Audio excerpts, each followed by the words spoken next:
முன்னணி தேடுபொறி நிறுவனமான கூகுள் சுமார் 10 ஆண்டுகளுக்கு பிறகு அதன் ஜி சின்னத்தில் மாற்றங்களை செய்துள்ளது.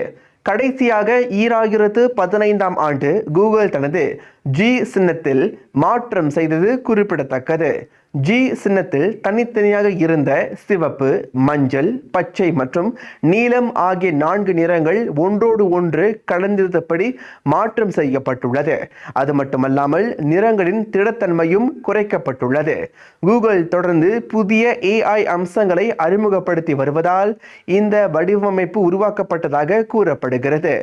இந்த புதுப்பிப்பு தற்போது iOS மற்றும் பிக்சல் சாதனங்களில் காணப்படும் என்று கூகுள் ஒரு அறிக்கையின் வாயிலாக குறிப்பிட்டுள்ளது. இது கூகுள் ஆப் பீட்டா பதிப்பு 16.18 உடன் ஆண்ட்ராய்டு சாதனங்களிலும் தோன்றுகிறது. இருப்பினும் கூகுளின் முக்கிய சொல் அடையாளத்தில் நிறுவனம் இன்னும் எந்த மாற்றங்களையும் செய்யவில்லை.